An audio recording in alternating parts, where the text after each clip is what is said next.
Hola, ¿qué tal? ¿Cómo están, amigas y amigos? Espero hayan iniciado un muy buen 2022. Bendiciones para todos, que todo este año sea formidable para todos ustedes, nuestros usuarios que nos siguen a través de la señal de Telesur y nuestraamérica.tv. Mi nombre es Verónica Insausti y desde este momento los invito a que participen en el programa en vivo de entrevistas que tenemos como todos los jueves a partir de este momento a través de sus preguntas, de sus comentarios sobre el tema que trataremos el día de hoy, y es sobre la CELAC. Hace unos días, no sé si todos se han enterado, pero Argentina ha asumido la presidencia pro tempore de la CELAC y, bueno, viene con una serie pues, de retos. Si bien el año pasado en México se comprometieron todos los países miembros de Latinoamérica y del Caribe a 15 ejes de una agenda muy importante, sobre todo en temas relacionados a la salud, pues el reto de que tiene ahora Argentina, el gobierno argentino, es de hacer este seguimiento, de hacer las gestiones para que finalmente se concrete. Y en paralelo, pues, la CELAC social, todas las organizaciones sociales de nuestra región que vienen articulándose también para hacer un seguimiento y una vigilancia a este proceso para que finalmente se concreten. Sobre todos estos temas vamos a conversar con nuestros invitados el día de hoy. Ellos, bienvenida, ella es Mocha García Naranjo, dirigente del Partido Socialista Peruano y además una intensa activista de hace muchos años. Y Hugo Yasky, también él es diputado argentino y sindicalista con una trayectoria y muy interesante pues en el país de Argentina. Ambos están relacionados directamente con este proceso de la CELAC, sobre todo de la CELAC social. Y con ellos pues vamos a conversar. Mocha, contigo empezamos. Tú que vienes, el año pasado estuviste en México muy activa con la CELAC social en paralelo a esta cumbre que hubo de presidentes donde pues se comprometieron en estos 15 ejes en la agenda central. Desde ese momento hasta hace unos días que Argentina ha asumido la presidencia pro tempore, ¿cómo has visto este proceso? Porque han habido pues varios dificultades con algunos países, por ejemplo Nicaragua, ¿no? ¿Cómo así finalmente hubo unanimidad en la votación para que Argentina pues asumiera esta presidencia? Bueno, en primer lugar, un saludo también, un abrazo especial, mis mejores deseos en este año, al igual que como tú los expresas, a toda tu teleaudiencia, ¿no? Un abrazo muy cariñoso desde Perú, este Perú en donde gobierna Pedro Castillo, este Perú efectivamente que ha dado la gran sorpresa colocando en el sillón presidencial pues a un campesino, a un hombre del mundo rural. Me tocó estar justamente en México y en el momento en donde se da la cumbre de presidentes. Eso es importante relevar el rol de México en primer lugar, antes de pasar a ver a Argentina, porque la CELAC no se reunía hace 3 años. Es decir, la pandemia había afectado gravemente y además, efectivamente, no ha habido una mayor voluntad de integración. Yo siempre digo que tenemos un superávit de organismos de integración, pero tenemos un déficit de integración en sí mismo, ¿no? Esto indudablemente afecta a los países. Para que tengamos solamente una idea, porque a veces no se sabe qué es el CELAC, que es la Comunidad de Estados Latinoamericanos, la integración en otros continentes, en el caso asiático, en el caso europeo. Por ejemplo, el comercio internacional en el Asia es 70% entre los países asiáticos y en Europa el 50%. Y en el caso de América está por debajo del 17, 18, 19%. A mí me ha tocado ser presidenta de ALADI, que es la Asociación Latinoamericana de Integración, justamente para impulsar estos procesos de integración. Entonces, lo más relevante es que los presidentes, por unanimidad, hayan reinstalado la CELAC y esto se lo debemos al presidente AMLO y al canciller mexicano. Esto hizo que hubiera un trabajo en el conjunto de los cancilleres y he estado también en la Argentina y hace muy poco, hace 2 semanas, ha sido el presidente Fernández quien ha asumido este rol. Eso es muy importante porque se trata de un eje progresista para la América Latina, en un peso fundamental de economías tan grandes como la economía mexicana y como la economía argentina, que son motores económicos, sociales, políticos de dimensiones fundamentales, que además en donde las fuerzas progresistas han tenido importantísimas victorias en estos últimos 3 años, ¿no?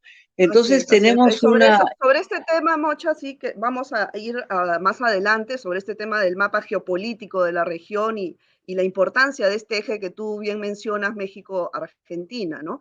Pero antes de ello, yo quiero preguntarle a Hugo, ¿no? En esta cumbre de cancilleres que se realizó hace unos días en Buenos Aires, esta agenda firmada el año pasado en México con los 15 ejes de acción, entre ellos pues la recuperación económica post-COVID, estrategia sanitaria regional, en fin, casi todos temas muy importantes relacionados a la salud, ¿no? Pero el canciller argentino dijo que no habrá avances en estos puntos si no hay consenso, ¿no?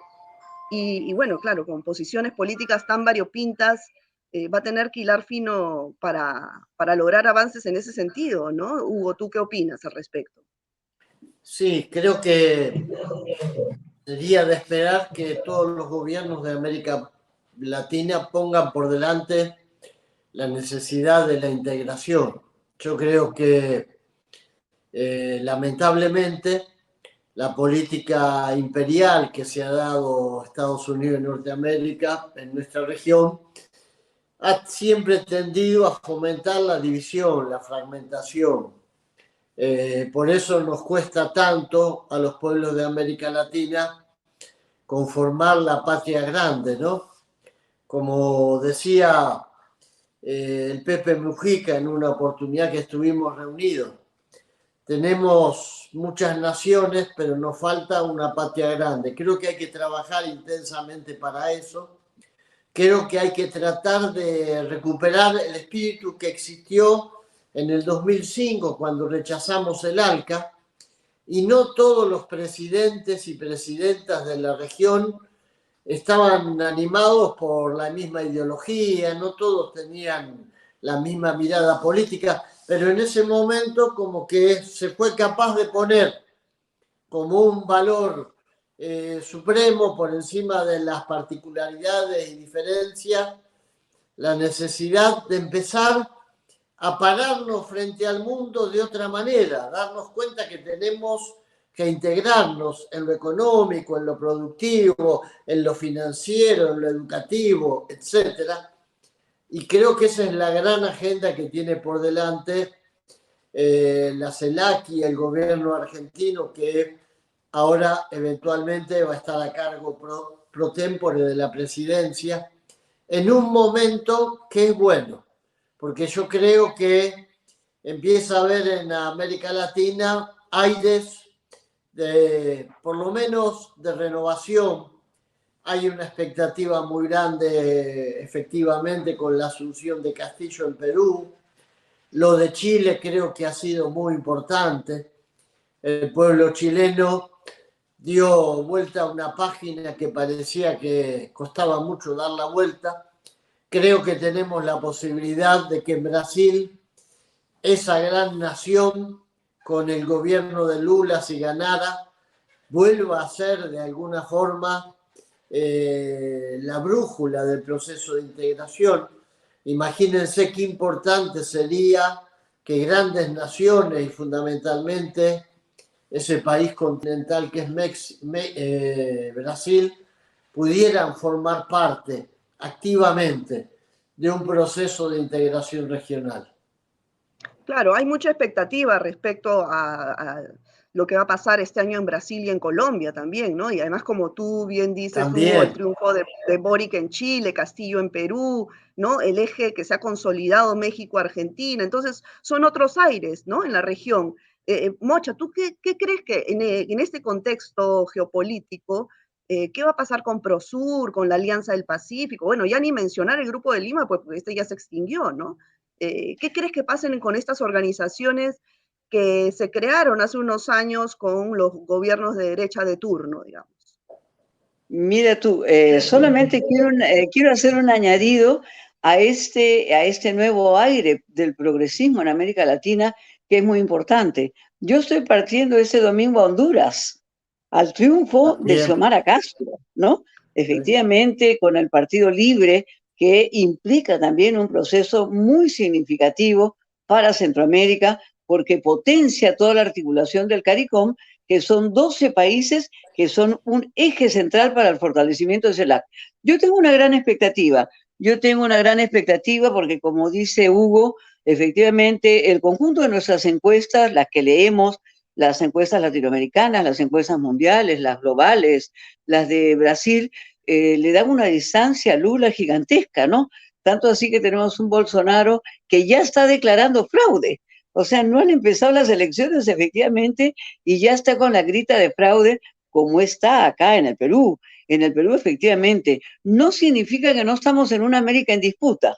Estamos indudablemente en una América de disputa y estamos en un espacio global y en un tránsito global que está confrontado Estados Unidos-Rusia o Estados Unidos-China. Esa es la realidad en la que nos ubicamos y en ese escenario América está en disputa. Indudablemente América tiene que luchar, afirmarse en ser un polo regional dentro de ese mundo multipolar. No se trata de desdibujar niveles de autonomías y de fuerzas propias de la América Latina, pero esto implica pues un nivel de integración. Yo tengo una ilusión también con Colombia, el avance que tiene Petro también en las encuestas es muy importante, se puede dar un triunfo en Colombia y indudablemente, ¿no? La movilización social que ha vivido Colombia, incluso en algunos momentos ha llegado a superar la de Boric, una movilización social que ha tenido una paralización del país de mes y medio de paralización general, con un total de más de 80 muertos, con cientos de detenidos, con cientos de desaparecidos y con movilizaciones que han superado los 4 millones de personas. En Chile se dice incluso que Boric es consecuencia de los triunfos de estas movilizaciones que logran colocar por delante del triunfo de Boric la convención constituyente con Lancón primero a la cabeza y ahora con los representantes del Partido Comunista en este segundo semestre de la Convención Constituyente. Yo creo que estos son elementos importantes porque es indudablemente que el COVID, un factor que ha afectado a las clases populares, ha afectado a los pobres, es un continente que en términos materiales tiene una situación regresiva de pobreza. Para el caso peruano tenemos 10% por encima de pobreza de lo que teníamos antes del COVID. Eso indudablemente ha buscado salidas alternativas de la población en términos de lucha por mejores condiciones de vida, por mejores condiciones económicas, por empleo. Y eso indudablemente te lleva a reflexionar que la salida no es solos, que la salida es con otros, que la salida es de conjunto, que la salida implica darnos las manos. La integración ha tenido muchos organismos que por supuesto están en declive. Es decir, Prosur, que nosotros en realidad lo conocemos como Pronorte, es casi inexistente. La Alianza del Pacífico indudablemente se ha retirado, no hay un peso mayor en esos momentos del caso peruano, del propio caso mexicano, sin que eso implique necesariamente un retiro.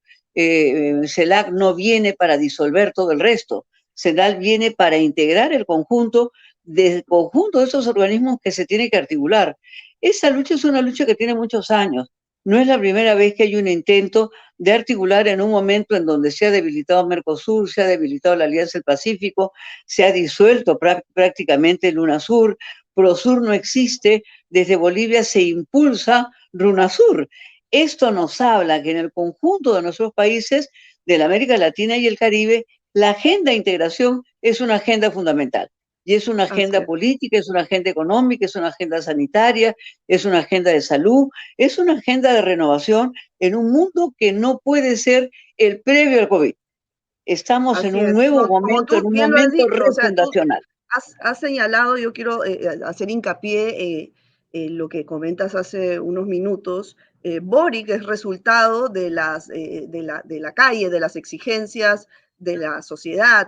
Castillo es igual. Lo que pasa en Colombia, lo mismo, ¿no? Lo que has mencionado. Ahora, esto va más allá de las derechas o las izquierdas o el gobierno de derecha o izquierda. Entonces, en ese sentido, la CELAC lo que tiene que recoger es las necesidades del pueblo y poner de costado, de lado, las ideologías políticas para trabajar por este bien común, como tú bien lo mencionas. Ahora, respecto a esto, Hugo, ¿qué tan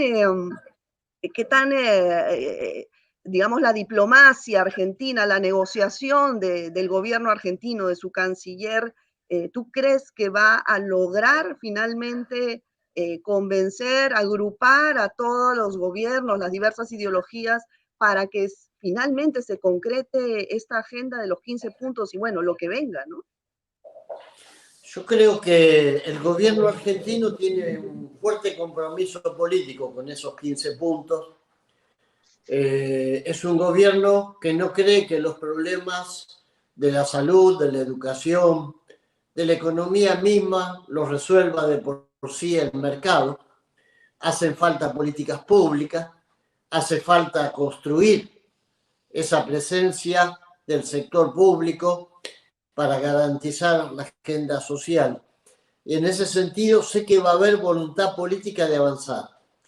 Creo que hay un actor clave que tiene que jugar su papel también para que estos 15 puntos puedan empezar a discutirse y a concretarse. Y me refiero a la sociedad civil, a los movimientos sociales, al movimiento sindical, al movimiento campesino, al movimiento estudiantil, al movimiento de mujeres. En nuestros países de América Latina siguen teniendo fuerte presencia. Lo señalaban ustedes antes, en Perú, en Chile, en Colombia, en todos nuestros países el movimiento social sigue estando presente, sigue pugnando por el protagonismo y creo que esos movimientos sociales tienen que constituir también una fuerza que traccione a los gobiernos, sean progresistas, sean de derecha, sean neoliberales, sean populares y democráticos, al compromiso y al avance en la construcción de esta agenda. Porque es verdad que la integración regional, que la posibilidad de constituirnos en un sujeto que exceda las fronteras de nuestras respectivas naciones para integrarnos con más chances y posibilidades en la disputa de la multilateralidad, requiere desde ya avanzar con estos 15 puntos y requiere de un protagonismo que tiene que ser, por un lado, de gobiernos que se comprometan con esa agenda, pero también de los movimientos sociales que sean capaces de generar la demanda, la fuerza colectiva, la articulación necesaria para que esa agenda esté como parte de las urgencias de nuestros respectivos gobiernos. Ahora, Hugo, disculpa que te interrumpa, más allá de estos 15 puntos, Argentina lleva una propuesta de flexibilización de la deuda externa muy interesante, ¿no? ¿Puedes contarnos un poco más sobre estos a los usuarios que nos están siguiendo en este momento y qué alcances tendría a nivel regional? Como ustedes saben, este es un tema muy candente en la Argentina. En la Argentina tendríamos que, si se cumpliera el cronograma de pagos que actualmente está vigente, porque hasta que no haya otro acuerdo es lo que está vigente, si se cumpliera eso nosotros tendríamos que estar pagando, me refiero los argentinos, 19.000 millones de dólares este próximo año y otra cifra similar al año siguiente, algo que está absolutamente alejado de cualquier posibilidad real. La Argentina no está en condiciones de pagar estos tremendos vencimientos de una deuda que además se fugó en los paraísos fiscales, es decir, una deuda de casi 55.000 millones de dólares que el FMI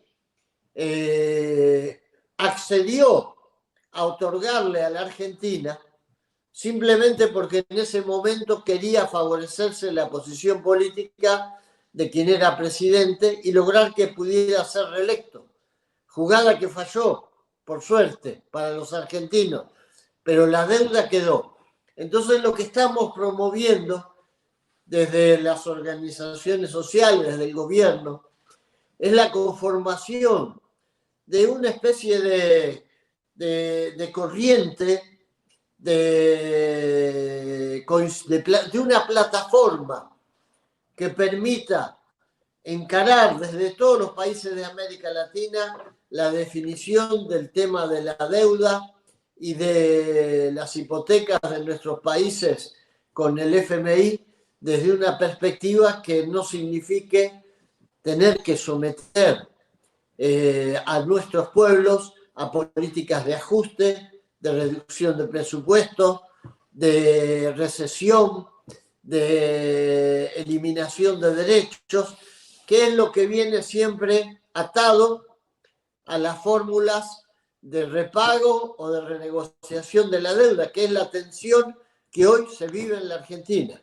Hoy hay sectores de la derecha económica y política que quieren actuar como palanca de presión para obligar al gobierno a aplicar planes de ajuste en función de lo que supuestamente requeriría el FMI. Y yo creo que tenemos que construir, y esto es lo que plantea el gobierno, una plataforma de coincidencias, de puntos comunes, de voluntad política convergente para evitar que nuestros países sean llevados uno a uno a esa especie de callejón sin salida que proponen las políticas de ese organismo que se llama Fondo Monetario Internacional.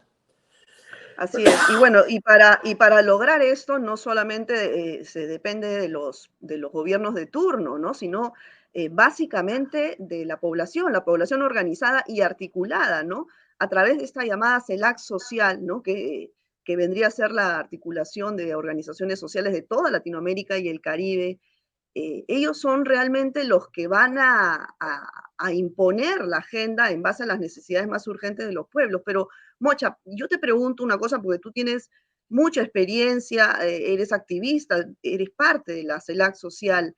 ¿Cómo hacer para que no ocurra lo que sucedió en años anteriores, que estas organizaciones sociales o representantes de estas organizaciones sociales finalmente terminen siendo parte de los gobiernos y no tomen una distancia vigilante, fiscalizadora? O sea, ¿qué hacer ahora para no repetir los errores del pasado?